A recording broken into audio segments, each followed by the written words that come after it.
É nosso dia, companheiro.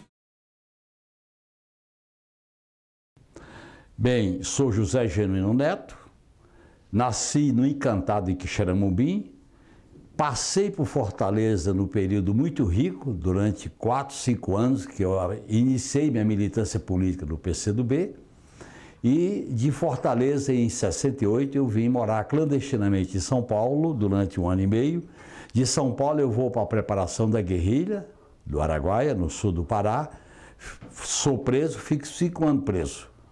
E ao sair da prisão, as minhas atividades como militante político era, além do contato com o PCdoB, que a gente formou uma tendência de esquerda do PCdoB para discutir a avaliação do Araguaia, para discutir a linha política, o programa do PCdoB, era também fazer os contatos que a gente tinha perdido durante o problema da ditadura militar, principalmente após a queda da Lapa, que foi em dezembro de 76. Eu saí da prisão em abril de 77 e vim morar em São Paulo. E ao reestruturar uma fração de esquerda no PCdoB, com vários outros companheiros, como Osés, o Rão de Rocha, o pessoal do Rio Grande do Sul, Tasso Genro, Sérgio Veiga, Maurício Faria, a gente organizou um movimento para exigir que o PCdoB convocasse um congresso para fazer um debate sobre o resgate, a história e o futuro do PCdoB. Naquele momento havia uma efervescência política no país. Era um momento que se discutia a anistia, se discutia a reconstrução da UNE, se discutia os comitês de solidariedade, a greve, particularmente a primeira greve que foi na Scania. E eu, nessa época, eu morava em São Paulo, dando aula no cursinho Equipe como professor de História. E a minha opção era reiniciar minha militância política. No primeiro momento, como uma tendência do PCdoB.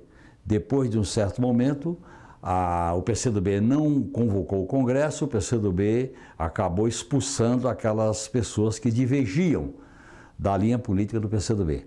É nesse momento que começa a surgir também, no contexto político, a questão da formação de um novo partido, que era a ideia de formar o PT.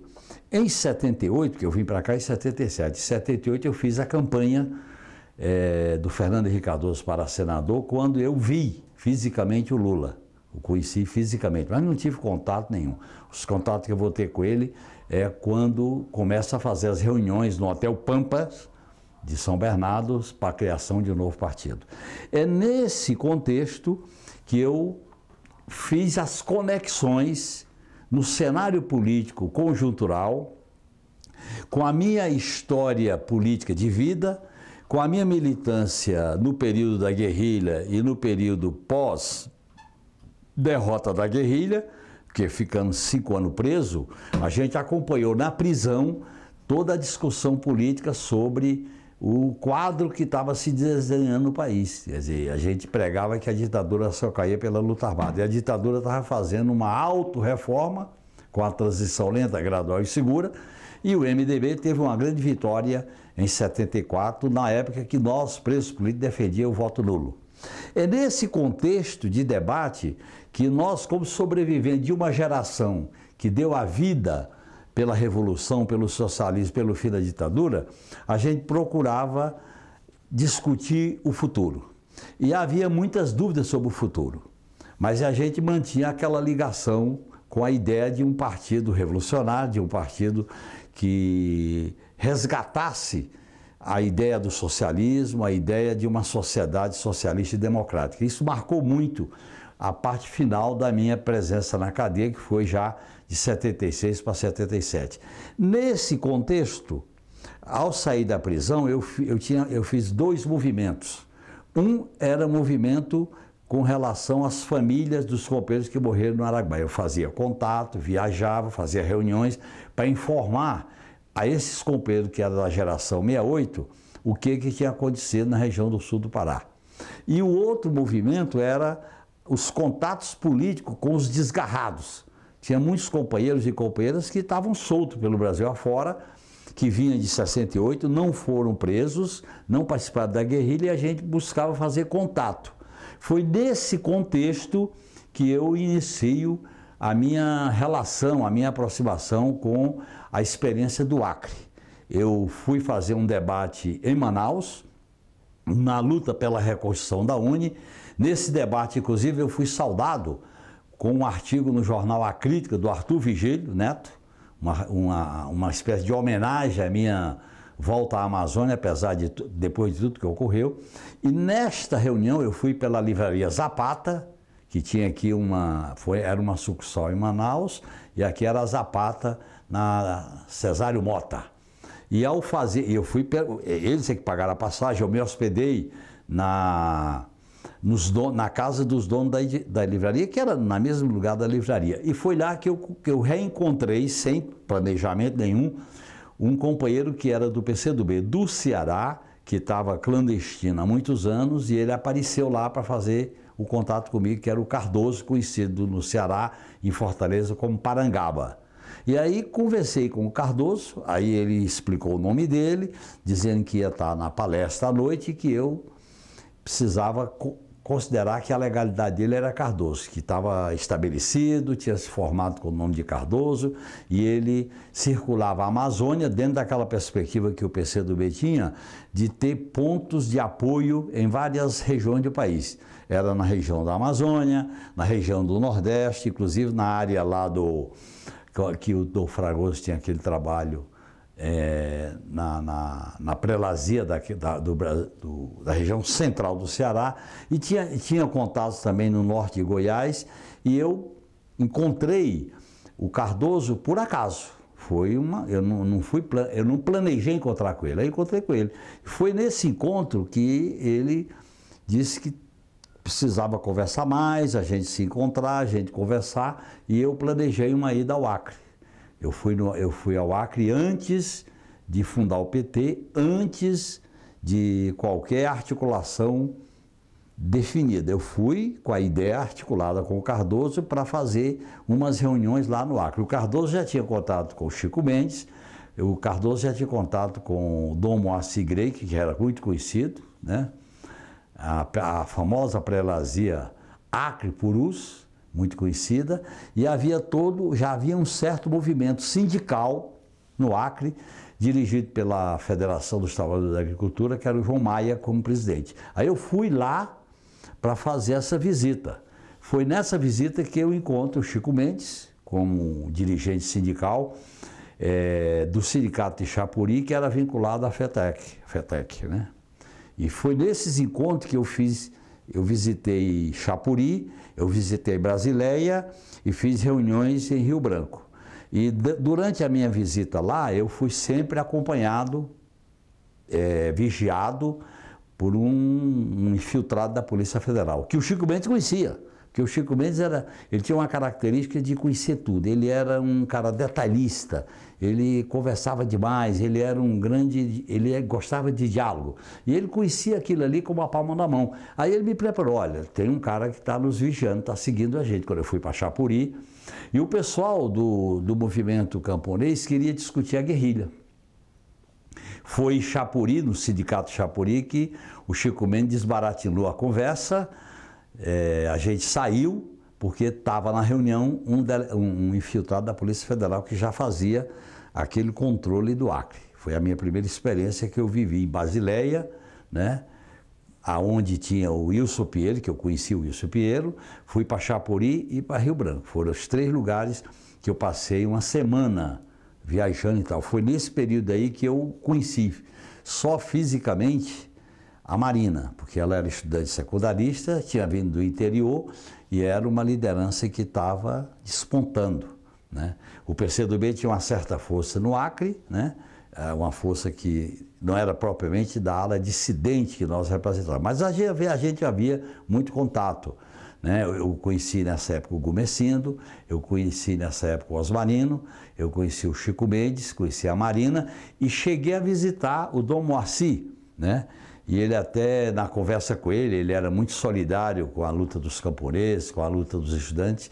E quando ele me conhecia, ele riu para mim e perguntou: você não veio aqui para preparar uma guerrilha do Araguaia, né? Eu disse: não, eu não estou discutindo guerrilha, eu estou aqui rearticulando o movimento social, o movimento político, nessa transição que está pactuada por cima. É nesse sentido que eu estou aqui e tal.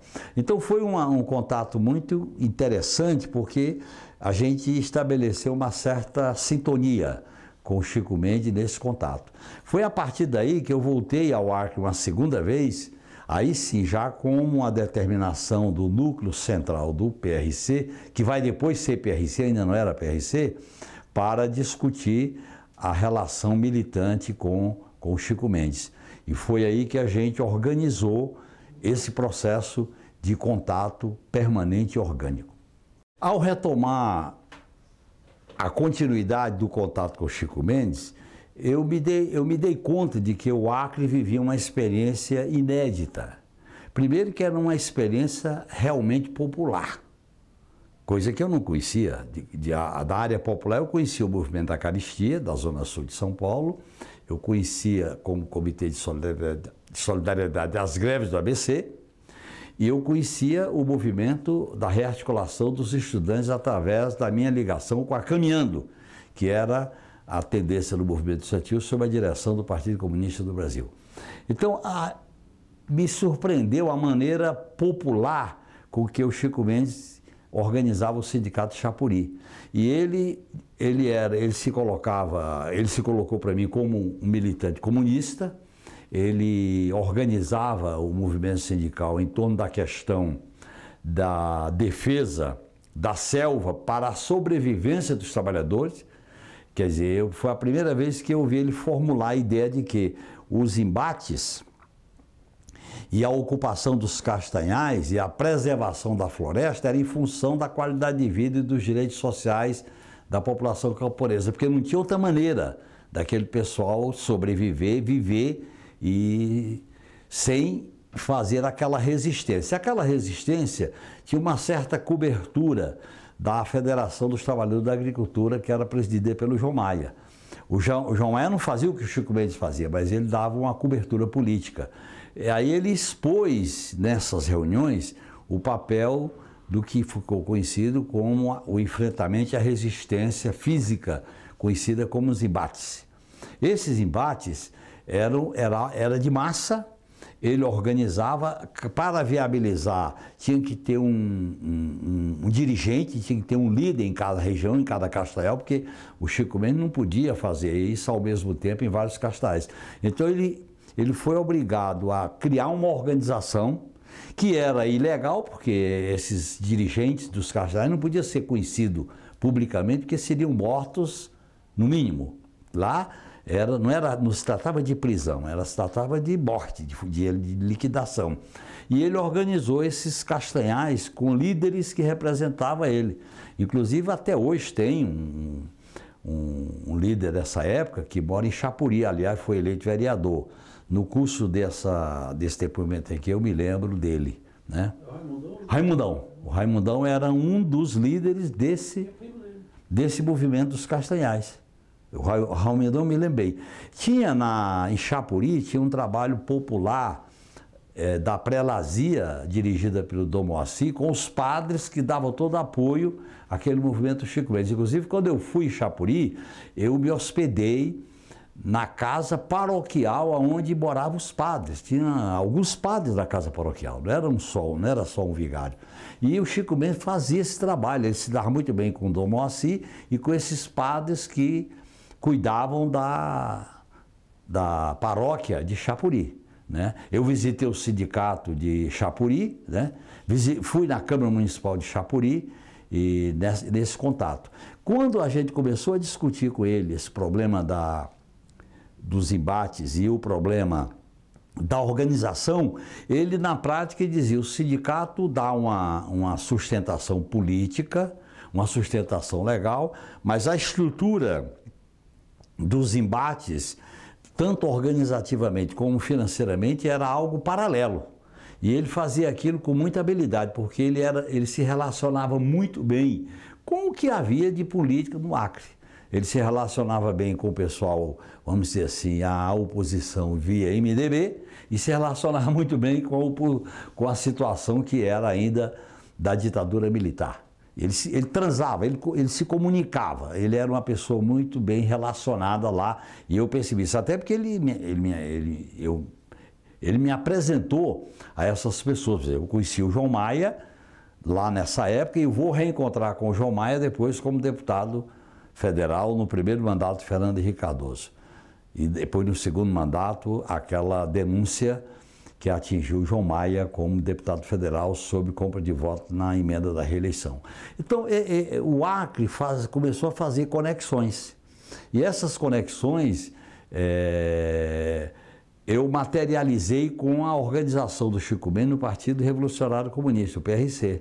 Ele integrava o núcleo central, ele vinha para as reuniões clandestinas aqui em São Paulo. Clandestino naquela época não tinha muito sentido, mas ele vinha, e com que a gente se comunicava. E a relação que ele tinha conosco, não só comigo, mas com outros companheiros da direção do PRC, era de abrir canais, abrir contato. Inclusive, nessa época, ele conhecia o Lula, ele visitou os sindicatos metalúrgicos do ABC, ele fazia contatos aqui em São Paulo através do movimento sindical e da tendência Cuide pela Base, que era a tendência que o PRC participava. Inclusive, na época, tinha um companheiro nosso, Sérgio Honório, né, Carvalho, que era o representante do PRC nessas articulações sindicais.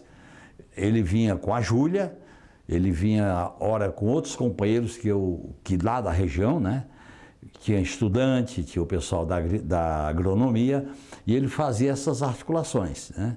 Então, quando é interessante, quando o Chico Mendes era uma espécie de janela para resgatar algo que vinha da memória do passado, mas ele era principalmente a janela do futuro, porque a gente discutia muito a perspectiva do país. Aí sim, ele já era militante, ele se filiou imediatamente ao PT, aliás, ele era ligado ao MDB, quando foi fundado o PT, ele se filiou ao PT. Inclusive porque ele conheceu o Lula quando ele veio aqui para São Paulo, e ele conheceu o Lula no ato político em Brasileia, quando o Lula sofreu aquele processo de enquadramento na Lei de Segurança Nacional. Porque ele fez aquele discurso de que está na hora da onça beber água. Eu estou cansado de participar de velório de solidariedade a companheiros. A partir dessa frase, os matadores do Wilson Pinheiro foram mortos, e o Lula sofreu um processo da Lei de Segurança Nacional. O Lula, o Chico Mendes, o Jacob Bittar. Eu estava no evento, mas eu não era conhecido na época, eu estava no banquinho lá, no Sindicato de Brasileia, que houve esse ato. A Marina estava nesse ato, quando o Lula fez esse pronunciamento. Mais ou menos a oposição popular que existia no Acre estava nesse ato, porque o Lula já era conhecido, a presença dele era muito forte, e aí estava nascendo o PT. É interessante porque o nascimento do PT vinha imbricado uma reavaliação do papel da esquerda, uma transição pactuada por CEMI, o PT era uma espécie de ala esquerda da transição, a rearticulação do movimento social, com as greves, com o movimento estudantil, com a custo de vida e com a luta camponesa, e o Acre despontava como uma experiência singular, porque é diferente da luta camponesa no Nordeste, no Paraná, no Sul, porque era uma luta camponesa que assumia uma forma radicalizada por uma questão de sobrevivência.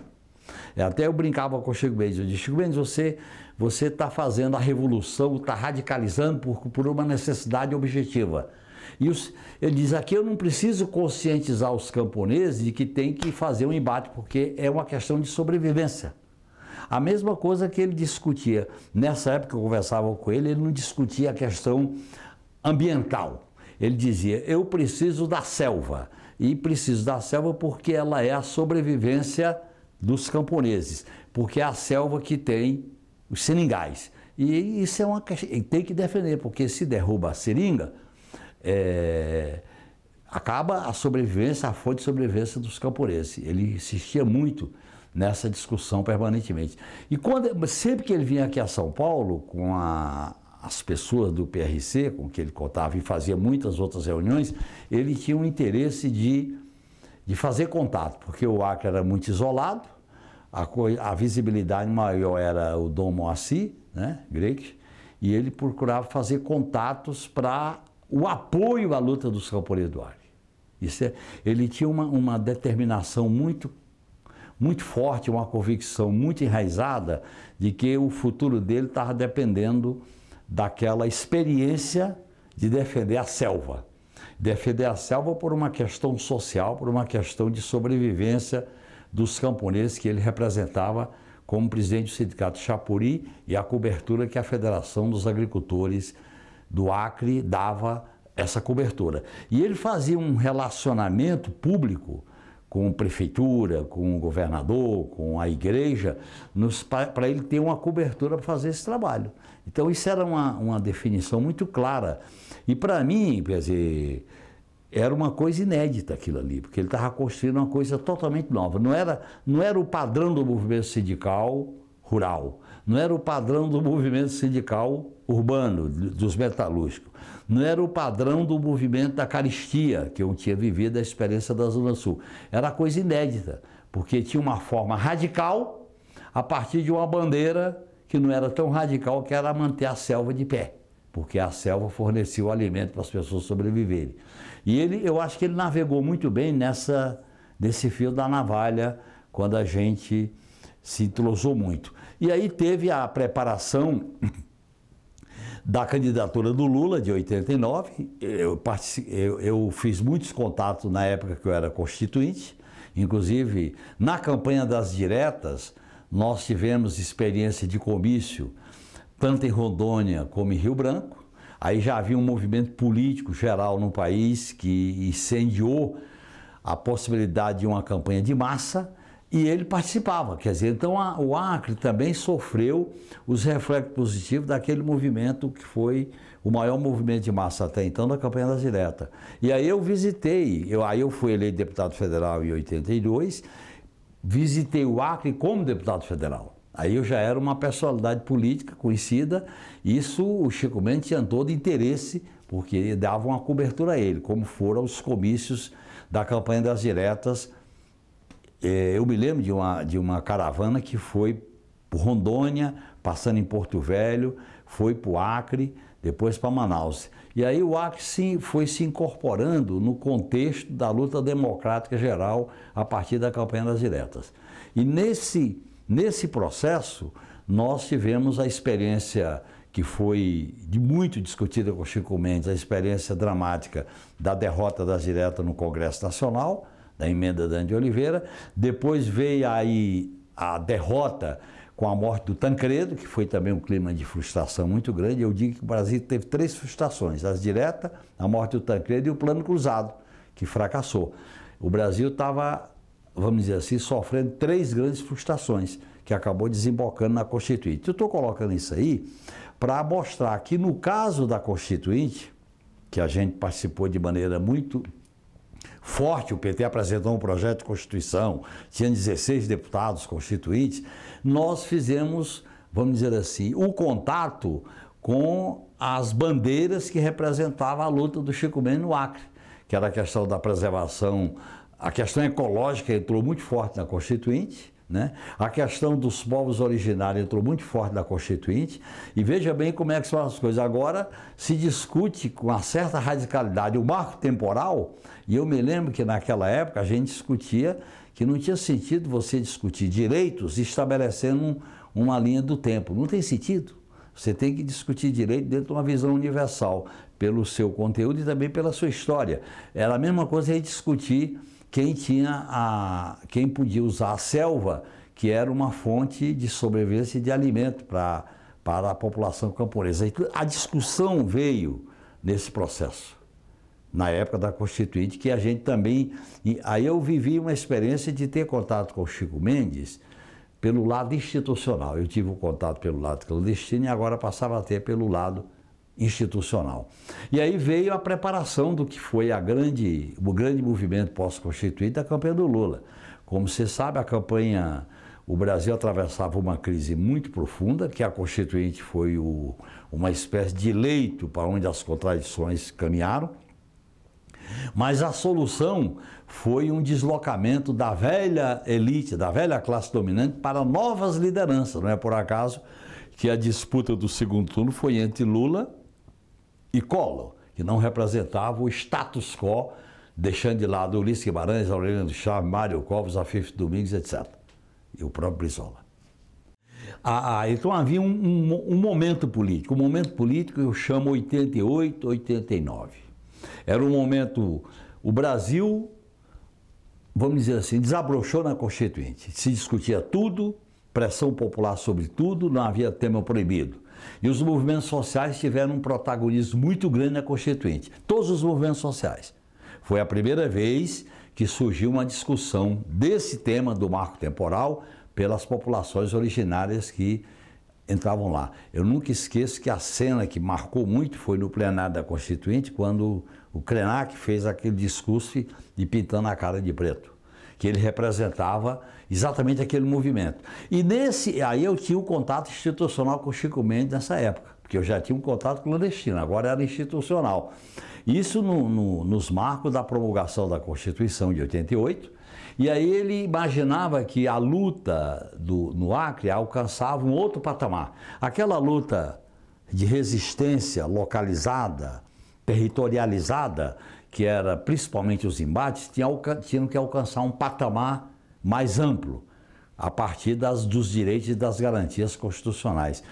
E quando se deu a campanha, a preparação do debate sobre a eleição, de 88 para 89, que o PT fez um debate muito intenso, essa discussão veio no bojo da eleição municipal de 88, né, que o PT teve uma vitória muito grande, no clima da violência contra os trabalhadores da CSN, né, e do final de 88, e veio a preparação naquela situação de uma puta crise. Quer dizer, o país passou pela Constituinte, mas não teve condições de ter uma alternativa para a crise social, para a crise econômica que vinha do fracasso do Plano Cruzado.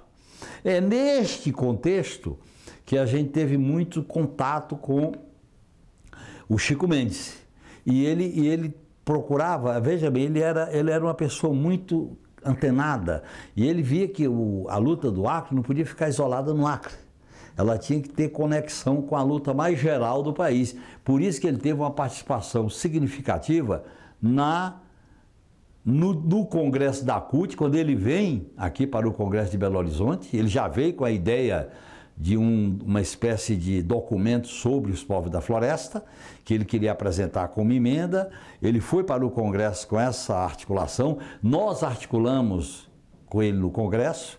Eu até não fui no Congresso por uma questão de tática, de não me expor muito, porque na época a gente estava com a imagem do PRC muito combatida pela maioria do PT, porque a gente era a chamar de duas camisas. E o Chico Mendes, a gente combinou com ele que ele tinha que ir para o Congresso da CUT sem a ideia de duas camisas. Porque a sobrevivência, a clandestinidade do PRC também era uma maneira dele não se isolar no Congresso da CUT, que ele precisava do apoio da CUT para aquele movimento. Então ele dizia, eu tenho que me relacionar com a CUT, tenho que me relacionar com a igreja e tenho que me relacionar com a campanha que estava começando a se delinear, que era a campanha que foi o Lula em 89. É nesse momento que eu acho que teve o desenlace do assassinato do Chico Mendes. Ele estava com essa visão. Ele queria projetar aquela visão do ar que ele construiu desde os anos 70, dos povos da floresta, dos direitos, de ter, inclusive, a viabilidade econômica da exploração da borracha no próprio Acre, né, que depois teve a fábrica de camisinha. Ele tinha essa ideia. E nesse momento ele começou a fazer muitas articulações com ONGs internacionais, a partir do contato que ele teve com o pessoal do Rio de Janeiro, com os ecologistas do Rio de Janeiro, como o Zueni Ventura, o Gabeira e outras figuras no Rio de Janeiro. E agora ele fez esses contatos quando ele vinha para as reuniões clandestinas conosco aqui. E de certa maneira o PRC dava respaldo para esses movimentos, está entendendo? Era mais ou menos, eu até usei o exemplo do Chico Mendes, porque no comício das diretas na Cinelândia, o Brizola permitia que deputados de partidos ilegais pudessem falar, e o pessoal do PRC queria que eu falasse.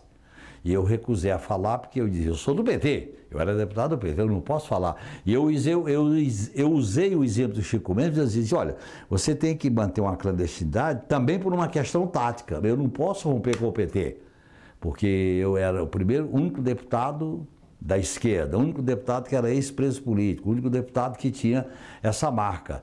Então é esse contexto que a personalidade de Chico Mendes começava a alcançar uma projeção. Ele tinha contato com os ecologistas, principalmente do Rio de Janeiro, ele já tinha contato com alguma opinião pública internacional, passou a ser conhecido principalmente pelo trabalho da Margarete, que ajudava ele, assessorava ele, e ele começou a ter uma proposta econômica de como viabilizar a preservação da selva, tendo como fio condutor a sobrevivência social dos camponeses. Ele não falava ecologia, ele não falava essa concepção de meio ambiente, ele não falava isso. Agora, ele materializava uma concepção ecológica a partir de uma necessidade econômica.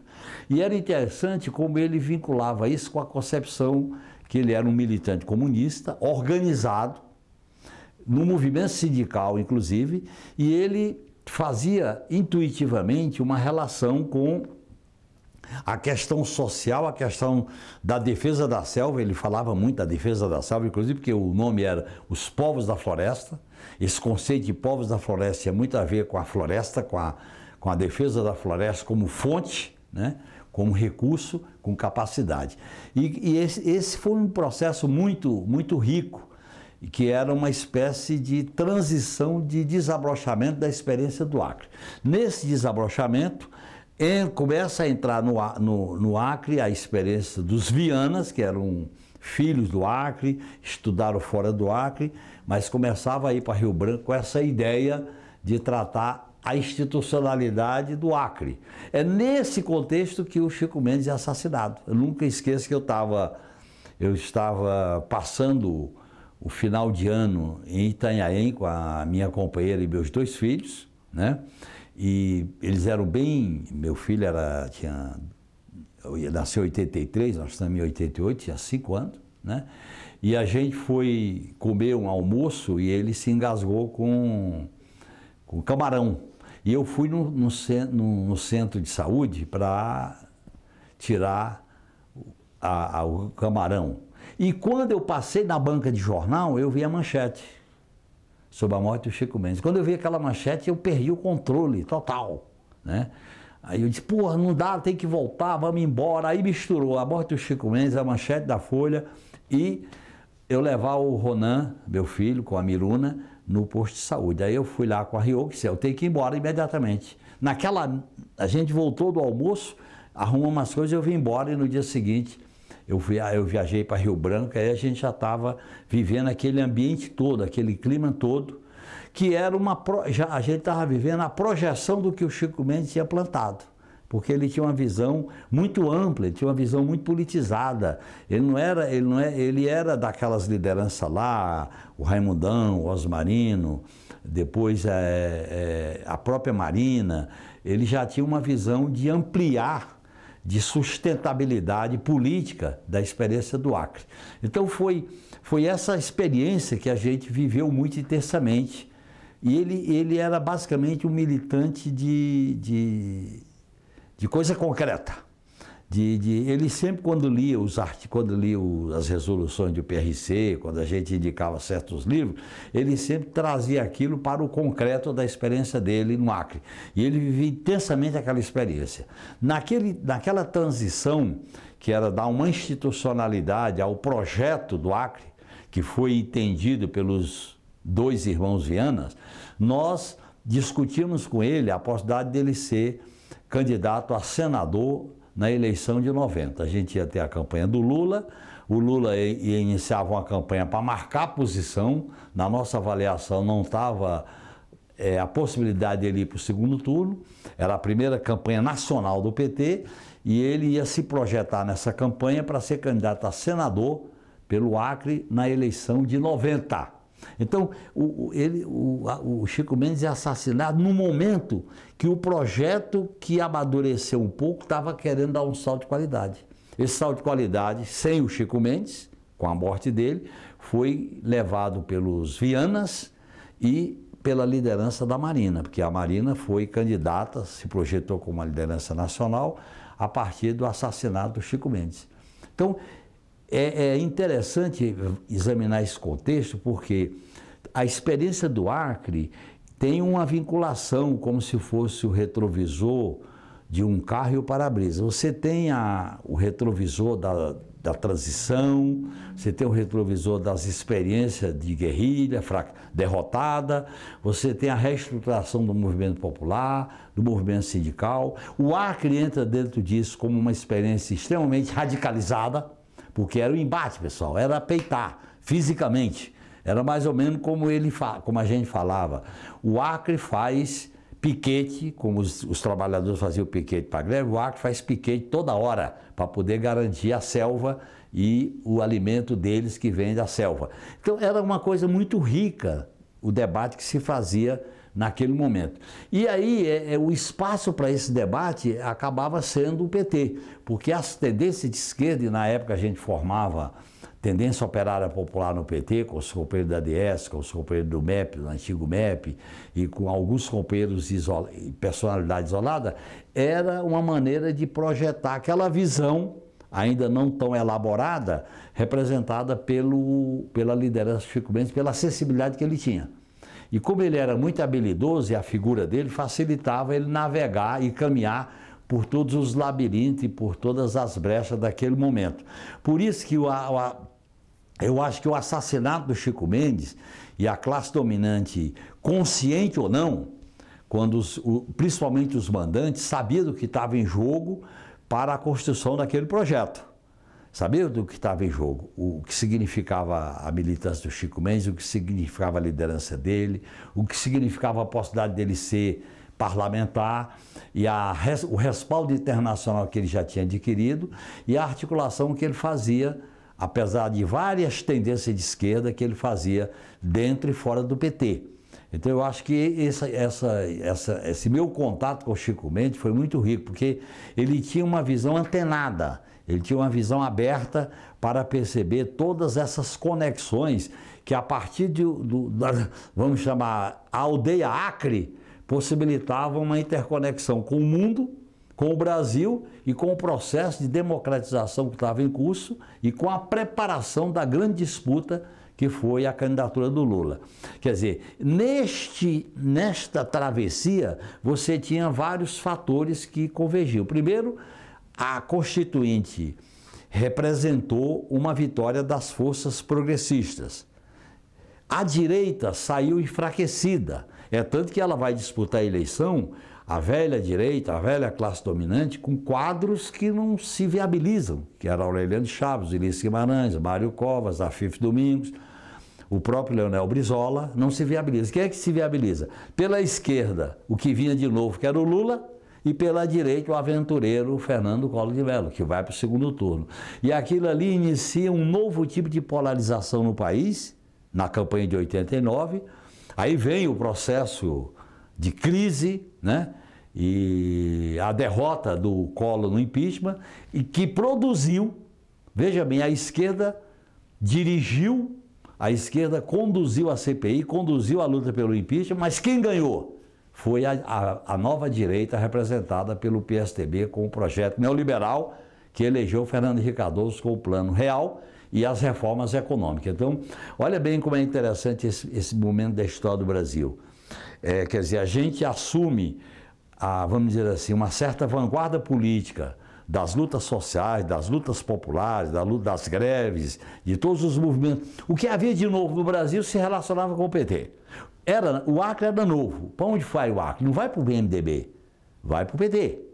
E tudo que havia de novo vai para o PT. Esse movimento, vamos dizer assim, desabrocha numa das campanhas mais bonitas da esquerda, no meu modo de entender, do Brasil e talvez do mundo, que foi Lula lá, do ponto de vista musical, do ponto de vista de palavra de ordem. O Lula vai para o segundo turno e aí a aventura da classe dominante brasileira faz coagular aquele grande movimento de transformação do país com a vitória do Collor, que foi uma campanha barra pesada, uma campanha baixo nível, para que representasse uma alternativa para a direita. E como o Collor não foi capaz de fazer isso, era preciso ter um impeachment, e quem acende?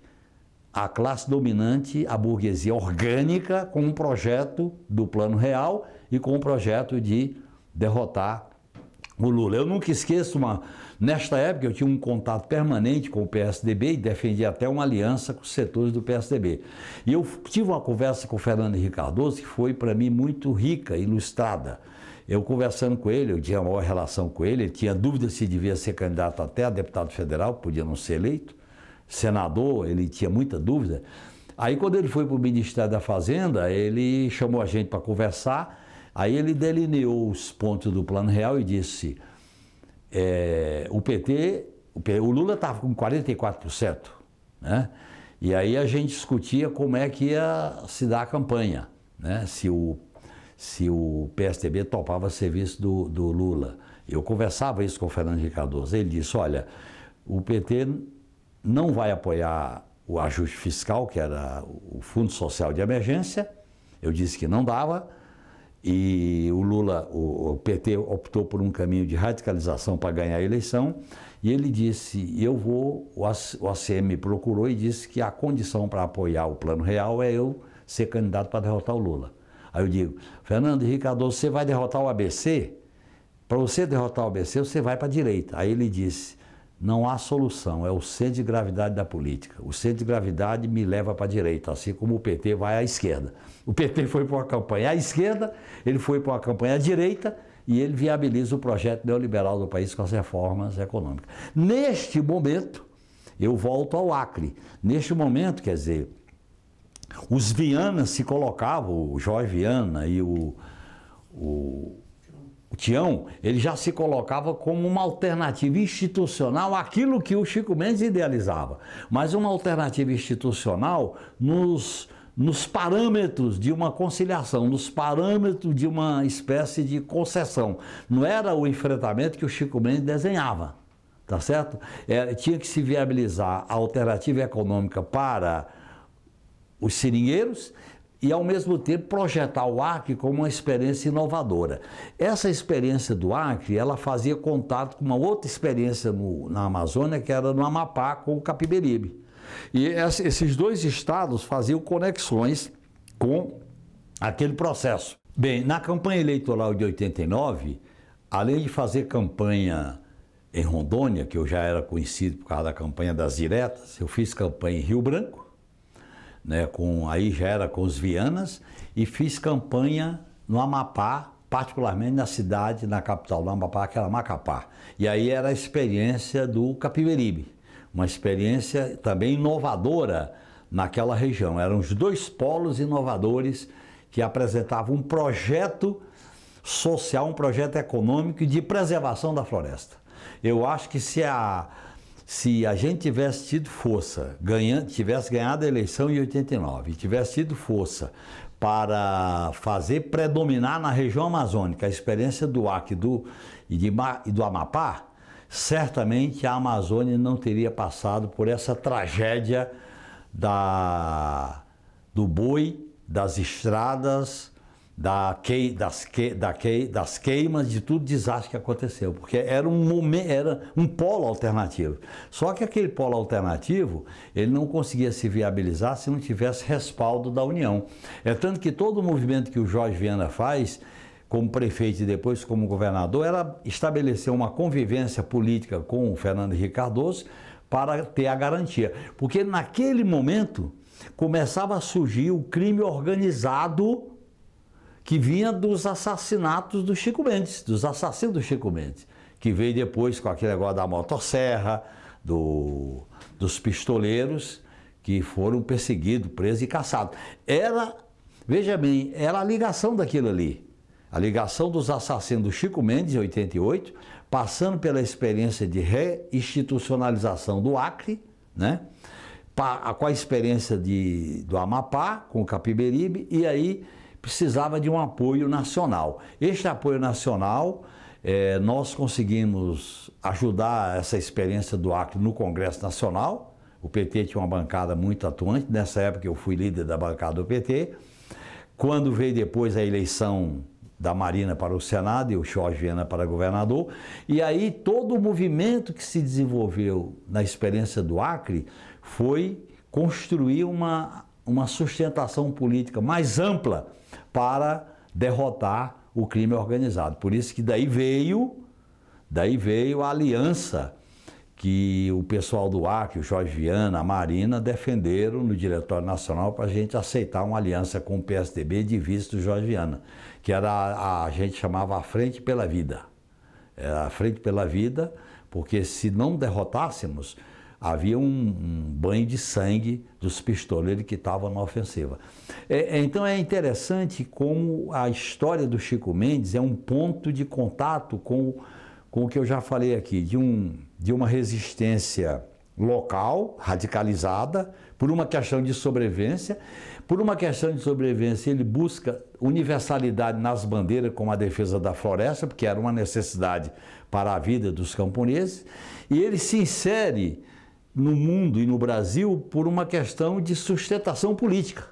E essa sustentação política, mesmo após o assassinato dele, é levada a cabo por uma visão que não era bem a visão do Chico Mendes. Também nunca tinha explicitado isso. Eu não sei como é que ele ia se situar diante desse movimento dos Viana. Mas certamente o Chico Mendes ele fazia uma coisa muito intuitiva. Ele tensionava para que o pessoal lá de baixo tivesse vez e voz. Inclusive, ele falava muito para mim, esse negócio do lema do PT, de vez e voz, eu uso isso para o seringueiro. O projeto nosso é dar vez e voz do seringueiro. Ele materializava aquela palavra de ordem do PT, que era o PT, a vez e a voz dos que nunca tiveram vez e voz. Ele falava isso porque nunca tinha surgido um movimento de seringueiros daquela maneira, organizado, através de um confronto físico, né? Não era uma concepção de luta armada, né? É tanto que quando eu fui lá a primeira vez, eu fiz umas conversas com ele, com o Chico Mendes e o Raimundão, era um núcleo pequeno, não foi no sindicato, sobre a experiência da guerrilha. Eles queriam conhecer a experiência da guerrilha. Eu expus como é que era. Mas a experiência da guerrilha, ele disse, olha, mas não bate com aqui, porque vocês fizeram a experiência de um grupo que se organizou sem a população conhecer, de cima para baixo. Nós estamos organizando daqui para cima. Essa modalidade de organizar a guerrilha a partir de grupo de 7, eu materializo aqui com a ideia dos seringueiros se organizarem nos seringais com um chefe para fazer um embate. Quer dizer, ele sacou que não dava para fazer qualquer ação mais radical, mais violenta no Acre, que não fosse aquela dos embates. Essa discussão, ela depois continuou nos debates que a gente fazia principalmente com Osmarino, né? Depois tinha um outro companheiro que virou advogado lá, que a gente fazia muito esse debate com ele, eu me lembro já o nome dele, né? Que era lá do Acre, era estudante. Porque era qualquer ação mais radical, mais de confronto, que não se materializasse numa resistência social, seria totalmente inviabilizada. Então, isso fermentava. Por isso que quando o crime organizado veio com tudo, né, ele veio para dar uma resposta ao que nascia dos embates. E a política dos Vianas, quando ganharam a eleição com o governo Fernando Henrique Cardoso, era para criar uma sustentabilidade política para a experiência deles no Acre. Isso segurou, e é interessante porque durante muito tempo, quando o Lula disputou a eleição em 2002, depois em 2006, depois a Dilma em 2010, era interessante que o Acre elegia o PT, mas nacionalmente o Acre não elegia os candidatos do PT à presidência da República. Então tinha uma visão muito localista, que os Vianas foram competentes, mas teve uma limitação. E eu acho que é interessante olhar o Acre com o que aconteceu na última eleição. Quer dizer, o Lula passa por toda a caminhada dele, volta à presidência da República e o Acre derrota o Viana para governador do Acre e elege uma direita extremada, né? Num momento que o PT retorna à presidência da República com Lula. Então, eu acho que essa experiência tem um significado histórico muito grande e, de uma certa maneira, ela tem um sujeito invisível. O sujeito invisível foi a militância revolucionária e comunista do Chico Mendes. Ele foi o elo invisível de algo que aconteceu no Acre, que não foi apenas porque os vienas foram para lá, que não foi apenas por causa da Marina, que não foi apenas por causa do apoio internacional, nem dos ecologistas do Rio de Janeiro. O sujeito invisível era exatamente a história e a vida do Chico Mendes. O Chico Mendes, ele tinha uma característica política de intuição. Essa intuição dele tinha como base a visão que ele tinha estratégica e tática dos povos da floresta e da forma de luta que ele organizou no seringueiro. Quando a gente discutia os documentos, discutia as resoluções do PRC, ele ficava nas reuniões, primeiro que ele falava, ele não ficava calado. Segundo, ele dava opinião. E ele sempre procurava, se a gente olhar as resoluções do PRC dessa época, que ele participava das reuniões do Comitê Central do PRC, né? Ele dialogava de uma maneira muito, vamos dizer assim, inteligente com a discussão que a gente fazia. Ele não ficava de braço cruzado ouvindo. Ele falava, ele discutia. E ele sempre procurava colocar uma veia que tinha relação com a resistência popular no Acre. Então, por exemplo, quando ele fazia esse debate entre nós, porque o PRC tinha uma visão leninista verticalizada, de direção centralizada, e procurava construir um partido dentro do PT.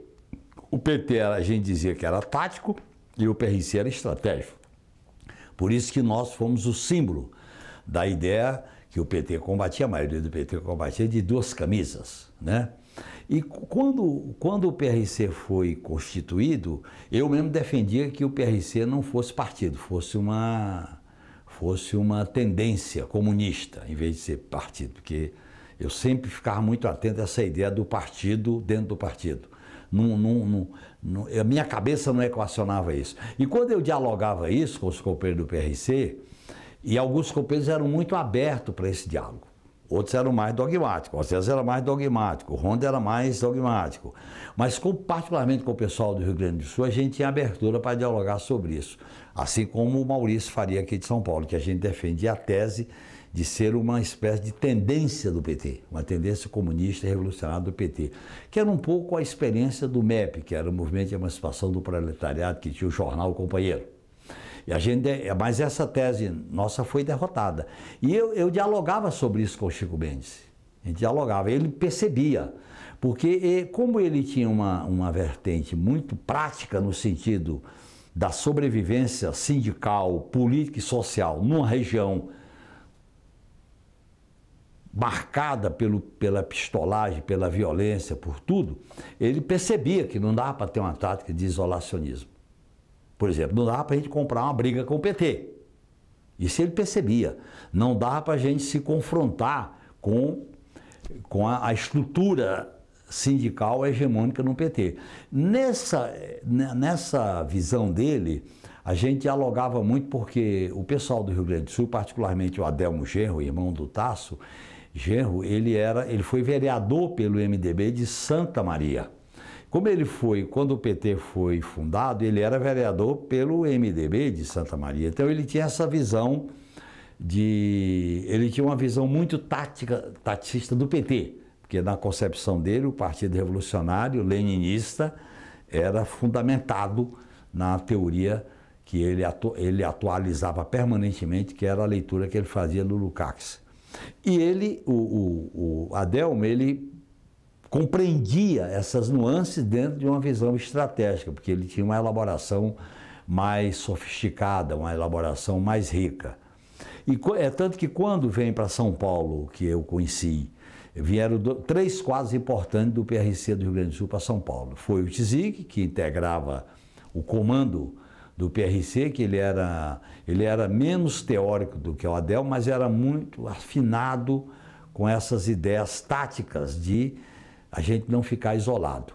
E veio também um outro companheiro, O Tzic faleceu num ataque cardíaco na campanha do Tasso de 2002 para governador do Rio Grande do Sul.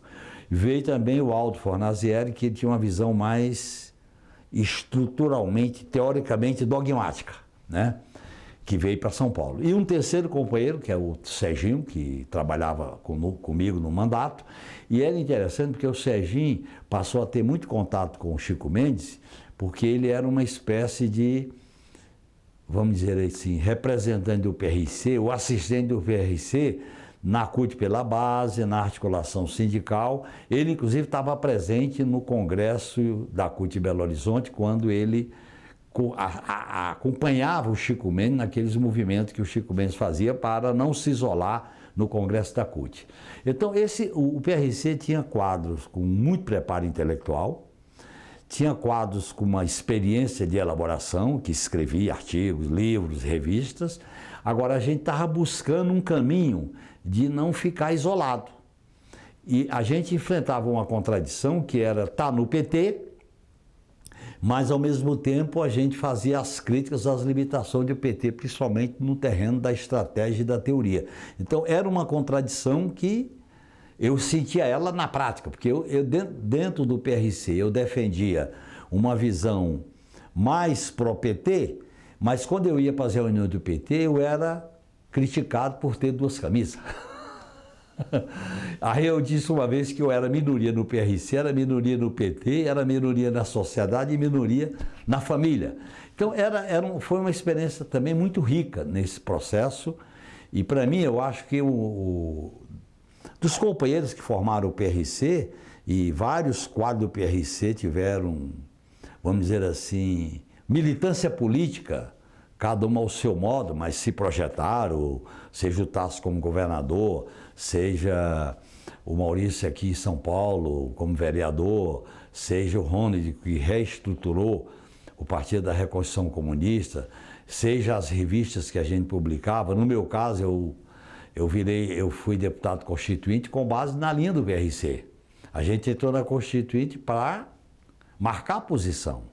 Inclusive, a gente publicou um livro que chama As Nossas Exigências na Constituinte, que é marcada por uma espécie de definição de princípios em relação à Assembleia Nacional Constituinte. E o processo de Constituinte foi um processo, para mim, muito rico, né? Muito rico, e que me levou a uma reflexão de avançar na concepção de que o PRC tinha que ser diluído no PT. E eu me lembro de uma reunião que teve clandestinamente, que o pessoal, alguns companheiros do PRC, dizia que eu tinha virado vice-líder do Mário Covas na Constituinte, porque eu fiquei muito conhecido, né, como vice-líder do PT, e eu participava das negociações. Então houve um debate, houve um embate no PRC, aí isso, o Chico Mendes já tinha sido assassinado em 88, né, que foi muito complicado, no meu modo de entender. O Novaes, que era uma liderança camponesa que também se vinculou ao PRC, à esquerda do PCdoB, já tinha saído de combate, né? Então a gente ficou um núcleo muito intelectualizado, com um nível de preparo muito grande. Agora, aquilo ali, quer dizer, estava muito isolado. Nós tivemos uma experiência rica com a campanha da Maria Luísa, que foi eleita prefeita de Fortaleza, na época que ela era do PRC, junto com a Rosa Fonseca, que faleceu recentemente, com o Jorge, que eram os companheiros principais do PRC em Fortaleza, e a campanha da Maria Luísa para a prefeitura, a campanha vitoriosa. Então, ora o PRC queria disputar com a direção do PT e quebrava a cara, né? É tanto que quando teve a eleição da Maria Luísa, a gente fez toda uma sustentação política para ela. Foi um quadro do PRC do Rio Grande do Sul morar em Fortaleza, o Marcos Rolim, para viabilizar a Maria Luísa como uma liderança que se projetava nacionalmente. Esta liderança, ela dramaticamente não se projetou. Houve uma derrota política na gestão da prefeitura e uma coisa fantástica que acabou tendo um encerramento político. Aliás, para mim, há algumas companheiras mulheres que assumem um papel protagonista na esquerda, nós não soubemos equacionar bem a discussão do futuro. É a Maria Luísa, a Luísa Erundina, a Marta Suplicy, a Marina, a Heloísa Helena, quer dizer, personalidades fortes, com uma trajetória de luta, que na construção do projeto popular, socialista, a gente não soube equacionar os espaços, as identidades desse projeto. Eu acho que isso aí já vinha com a experiência lá do Chico Mendes, como companheiro, ele projetava uma liderança em moldes totalmente inovadores para a esquerda. A esquerda não tinha na cabeça aquela visão que o Chico Mendes tinha. Quando a gente falava para a esquerda luta armada, era guerrilha ou insurreição. A gente não tinha aquela visão que o Chico Mendes trouxe na prática dele, que era o seguinte, eu faço uma luta legal, uma luta sindical e faço os embates, que é uma expressão da luta armada de massa. Coisa que não estava na cabeça da esquerda. E eu acho que surgiram nessa época muitas coisas inovadoras, que o PRC sofreu os reflexos disso. A experiência foi encerrada depois da campanha do Lula de 89, né? E cada um seguiu o seu caminho, todo mundo praticamente ficou no PT, né? Veio todo mundo para o PT, a não ser quem não militou no PT, e esse é mais uma façanha da história da esquerda na transição da ditadura para a democracia e na tentativa de construir uma alternativa à esquerda do processo político brasileiro. Eu tenho uma relação afetiva, amorosa, subjetiva muito forte com São Paulo. Eu vivi clandestinamente aqui durante 1 ano e meio. E quando você vive clandestinamente numa cidade, você conhece a cidade pública. Não é a cidade que tem endereço, que tem CEP e que tem o lugar que você dorme e acorda. É a cidade pública, é a praça, é o ônibus, é o trem, enfim. E eu conheci São Paulo assim com poucos anos antes de ir para a guerrilha. E para mim São Paulo era uma... Quando eu comparava São Paulo com a selva. Quando eu morava na selva, eu dizia, eu tenho que dominar a selva como eu ando na Paulista, né? Naquele circular, nos restaurantes, nos cinemas que eu fazia ponta. Então eu tinha uma relação com São Paulo. Quando eu saí da prisão, em 77, que eu terminei minha prisão no Ceará, em Fortaleza, eu vim morar em São Paulo, por 2 razões. Primeiro, que era mais fácil de eu conseguir sobreviver. Segundo, porque minha companheira, que eu já tinha feito um pacto de viver com ela, a Ryoko, ela morava em São Paulo. E tinha saído da cadeia 2 anos antes do período que eu saí da cadeia, né? E aí eu vim para São Paulo. Quando eu vim para São Paulo, eu trabalhei numa empresa de cosméticos, em que eu acompanhava a venda de produtos cosméticos nas farmácias de São Paulo, que era um trabalho barra pesada para mim. 5 anos de cadeia, 2 anos de guerrilha, vim trabalhar em marcas de produtos cosméticos. Eu nunca esqueço, Cresci em 2000, desodorante, fralda Linex, que era o emprego que eu sobrevivi aqui de um empresário que foi militante da Juventude Comunista e arranjou para mim poder ter a carteira registrada. Neste momento eu comecei a dar aula, eu procurei as aulas no Equipe, em vários cursinhos, e a partir do Edibal Piveta, né, o César Vieira, que era companheiro de uma das donas do Equipe, a Laura Tete, e que me arranjou as aulas na Equipe. Aliás, a Laura Tete é uma pessoa que foi muito a minha amiga, companheira, solidária durante todo o período da minha vida, desde o Equipe até hoje. E eu fui dar aula na Equipe. Como eu dava aula na Equipe na Martiniano de Carvalho, eu voltei a circular nos pontos da cidade que eu vivia clandestinamente. Cinema, padaria, o circular que não tinha mais, pegar trem. E para mim aquilo era importante. Voltar a entrar em contato com uma cidade que me protegia quando eu estava clandestino. Mas eu tinha momentos, quando eu saí da prisão, 5 anos de prisão, e 2 anos na selva, eu estava muito desacostumado da grande cidade. Então, quando eu ia atravessar uma rua, eu tinha momentos de paralisia física. Minutos, segundos, não é nem minutos, segundo. E eu conversei na época, tinha um centro de apoio aos ex-presos políticos no Sede Sapiens da Madre Cristina. E eu conversei com um médico que dava acompanhamento, eu não foi terapia, mas ele disse, rapaz, isso passa rápido. Você tem que entrar em contato com a multidão. E a multidão não pode ter polícia no meio, senão acirra tudo. Você tem que ir para uma multidão que você fique natural. Aí ele sugeriu que eu fosse assistir o jogo do Corinthians em Ponte Preta, em 77. E eu fui naquele estádio como um cidadão desconhecido, ninguém me conhecia, né? Fui com a minha companheira Ryoko e Quando eu entrei no Morumbi, que eu senti uma energia me movimentando, aquela massa humana, aquele pessoal batendo, conversando, me abraçando, ninguém perguntava o nome de ninguém, eu não precisava perguntar o nome de ninguém, que era exatamente o risco, o reflexo da clandestinidade. Aí quando aquele jogo me fez, eu costumo dizer que é o meu segundo alvará de soltura aqui em São Paulo. Foi o segundo alvará de soltura, o primeiro em Fortaleza e o segundo aqui em São Paulo. Aí eu virei corintiano, passei a noite com os corintianos andando na Paulista, com 22 anos que não era campeão paulista, e estabeleci uma espécie de torcedor militante do Corinthians. Esse processo foi muito rico, porque o que Fortaleza não me deu, São Paulo deu. O meu primeiro emprego com carteira assinada, quando eu trabalhava nessa empresa, numa equipe depois. O meu primeiro voto foi em São Paulo, porque antes eu não votava porque eu estava clandestino ou pregava o voto nulo. E o meu primeiro mandato foi em São Paulo em 82, quando eu fui eleito deputado federal, o último da lista dos 6 deputados federais que o PT elege. Então, São Paulo para mim eu relacionava São Paulo com aquela ideia que a gente tinha do Nordeste, quando eu era estudante lá no Encantado, que São Paulo era o paraíso, tem que ir para São Paulo, temos que morar em São Paulo. E eu conheci São Paulo pela política. E pela política eu fui perseguido e ao mesmo tempo fui adotado.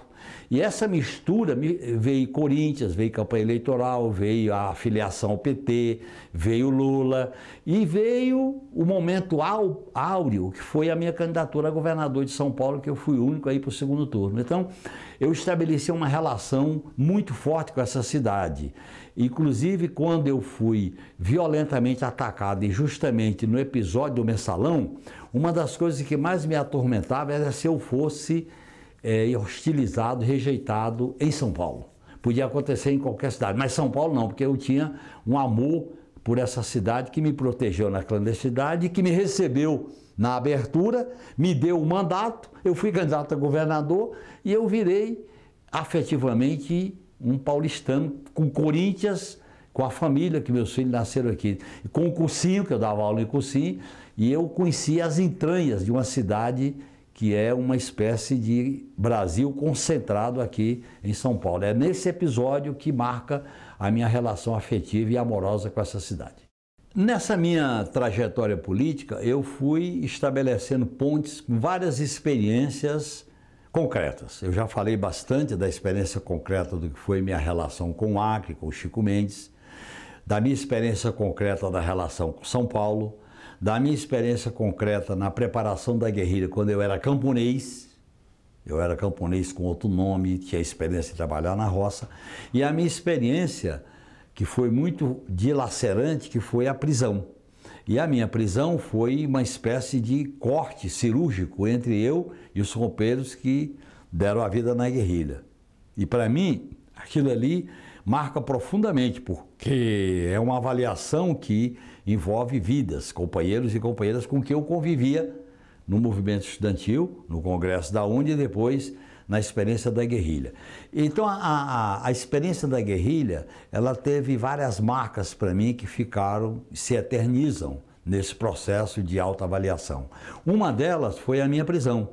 Quando eu fui preso na guerrilha, eu não fui preso por militares, eu fui preso porque os pistoleiros, que eram bate-pau e pistoleiro, trabalhavam para o exército, e eles me conheciam. E eu fui numa região que o destacamento C já tinha saído e entrei lá para procurar o pessoal e eu fui localizado. E na localização, eles amarraram a corda e eu tentei fugir, né?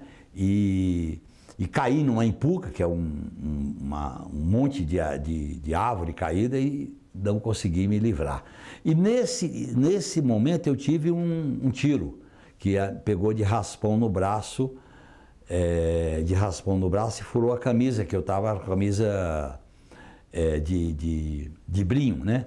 Veja bem, esse episódio ele vai vir à tona quando eu fui durante 9 meses incomunicável em Brasília, e eu relacionava aquilo com... Eu olhava muito a Brasília pelos vitrô e achava Brasília uma cidade muito organizada para se viver clandestinamente, e eu brincava isso com os companheiros. Eu me lembro muito que eu falava para o Hamilton Pereira, o Pedro Tierra, que aquela cidade não dava para fazer militância política. Mas, a partir de um certo momento, os presos políticos não tinham como perspectiva sair da cadeia antes da condenação, porque já não tinha mais sequestro, já não tinha mais a força da guerrilha rural. Então a gente começou a planejar a permanência na cadeia. E esse planejamento ia com fantasias. E a gente tinha marcado um ponto no ano 2000, na passagem do século, que certamente a gente já estaria solto. E olha o que acontece. Eu trabalho muito com essas conexões. Quando o Lula se elege presidente da República em 2022, e ele sobe a rampa do Planalto com essa imagem que foi agora, 2023, ele subiu a rampa numa grande festa popular. E eu era presidente do PT. E subi a rampa. Quando eu subi a rampa, eu olhei para o fundo da esplanada e era o setor militar urbano onde eu estava preso. E veio na minha cabeça a ideia de que a gente tinha marcado um ponto no Palácio do Planalto na passagem do ano 2000. E eu estava em 2002. Passou um certo tempo, eu fui procurado no auge do mensalão pelo jornalista Cléster Cavalcante. Eu até não queria falar com ele, né? E ele disse, não é sobre mensalão, é sobre outro assunto. Eu tenho um depoimento de um matador profissional e eu quero confirmar as informações, porque ele foi o cara que atirou em você quando você caiu na Ipuca. Aí eu recebi ele, trouxe o depoimento, o depoimento já estava feito, e ele começa o depoimento dizendo que tinha me visto subir no Planalto em 2002 e que ele identificou para o Cléster, esse cara eu atirei nele para prendê-lo. Aí eu conversei, o Cléster estava produzindo esse livro. Ele organizou todos os depoimentos, todas as informações de ML, delegacia de polícia e tal. Ele pesquisou a morte do nativo da atividade, ele pesquisou mortes na região de Rondônia, na região do sul do Pará, e ele produziu esse relato de 492 mortes praticada pelo Santana, né, que era um pistoleiro de aluguel na região do sul do Pará, Goiás e até o fundo da Amazônia, e ele relata os casos e os fatos que começam com o tiro que ele deu em mim e na morte da Lúcia Petit, que era uma companheira morta na guerrilha. E esse livro, O Nome da Morte, que é um relato dramático das mortes, em que ele conta cada uma no seu cenário, ele tinha necessidade de relatar isso. O Cléster Cavalcante que checa nas delegacias e ML e checa a maioria dos casos, e esse Santana, né, nunca foi preso, ele não sei aonde ele vive, né, ele não mostrou a fotografia dele para o Cléster Cavalcante, apenas a identidade dele. Ele morava em Porto Franco, né, no interior de Goiás, hoje é Tocantins, e ele são 492 mortes, que estão todas elas relatadas no livro O Nome da Morte. Virou um filme, O Nome da Morte, mas a parte da guerrilha, o filme não relatou a vinculação dele com a perseguição no início da guerrilha, né? E porque ele era um matador profissional, com ações no garimpo da Serra Pelada, com ações em Goiás, com ações que levaram à morte do padre Josimo, a morte do nativo na atividade, e vários casos, mas teve alguns casos em Rondônia que ele relata. Enfim, ele relata os principais fatos que ele praticou esse assassinato. E o livro é vamos dizer assim, um relato muito duro, um relato muito forte desse braço paramilitar, desse braço ilegal que existe na repressão política do Brasil. Sempre existiu isso, viu? Desde o Império, República, seja Esquadrão da Morte, seja Escuderia Lecoq, seja agora a milícia, seja PCC, seja as milícias organizadas, sempre existe esse braço paralelo da repressão institucional do Estado brasileiro. E no caso do Araguaia, esse matador profissional que começou com a experiência de servir ao exército na guerrilha, porque ele explica, porque ele atirava muito bem, porque na guerrilha, no mato, você tem que atirar a curta distância e é para alvo móvel. É diferente do sniper, é diferente do tiro de luneta. E ele conhecia isso muito bem. E esses pistoleiros tiveram um papel importante no combate, nas perdas da guerrilha. Nesse processo que eu vivi da experiência na minha prisão na guerrilha, quando eu fui levar um comunicado para o destacamento C, e os companheiros já tinham se afastado para a selva, e eu não tinha nenhum sinal que eles tinham se afastado, foi aí que eles souberam que eu estava circulando a área do destacamento C, porque a minha área era do destacamento B. Quando eu fui localizado, que esse rapaz, o Santana, atirou em mim, e é interessante que no depoimento dele ele fala que fez aquele serviço porque os militares deram para ele Coca-Cola e sanduíche de mortadela, que ele nunca tinha comido comida de rico. Ele chamava helicóptero de besouro voador, porque ele foi para lá de helicóptero, ele me tirou de helicóptero da mata. E ele ficava o tempo todo lá, ele tinha 17 anos de idade, ele ficava vendo tudo aquilo. Eu só me lembro de uma frase que ele dizia: mata, mas não maltrata. Porque o livro mostra que ele tinha uma ética do assassino. Ele dizia: a vítima não pode sofrer, por isso que eu atiro bem no lugar certo para ser imediato. A vítima não pode ficar sofrendo, né? E ele dizia, ele falava: mata, mas não maltrata. Mas ele era um menino de 17 anos, né? Depois ele entrou no helicóptero comigo, lá da região da mata para Xambioá, quando eu fui no helicóptero tirado da selva. E durante a noite ele não participou de sessão de tortura, porque ele ficava dizendo: mata e não maltrata. Como teve uma hora que eu falei para aí tinha chegado o exército, porque não foi o exército que me prendeu. À noite chegou um tenente, ele começou a fazer um relato da arma niquelada, bonito, uma pistola 7,65 aí tal. E eu falei com muita convicção: pode atirar, porque eu estava preparado para morrer. E ele disse: você quer morrer assim, vai morrer de outro jeito. E ele estava lá, esse rapaz, esse pistoleiro, dizia: não, tem que matar rápido, não pode. E eu, de uma certa maneira, eu expressava a vontade de resolver aquela parada, porque eu era camponês, mas eu imaginava o que vinha a surgir depois com o início dos combates da guerrilha. Portanto, o futuro para mim era barra pesada, que de fato foi. E aquela cena ali foi muito forte, porque, veja bem, o cara atirou em mim, me prendeu, ele estava a serviço do exército, mas ele não queria que torturasse, porque a lógica dele é que tem que matar rápido, para a vítima não sofrer. Depois ele relata isso nos vários crimes que ele praticou. Dos valores que ele preservava era matar rapidamente para a pessoa não sofrer, tá certo? Então, por exemplo, teve uma cena lá no livro que ele foi contratado para matar um agiota, e o cara torcia pelo Flamengo. Foi quando o Flamengo ganhou o campeonato mundial, e ele estava assistindo o jogo com o cara.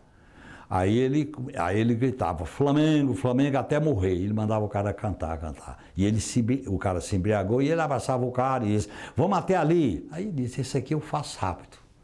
É esse nível, quer dizer, você tem um exemplo da banalidade do mal, no sentido que não tem limite. E esse pessoal foi usado e abusado pelas Forças Armadas no combate à guerrilha.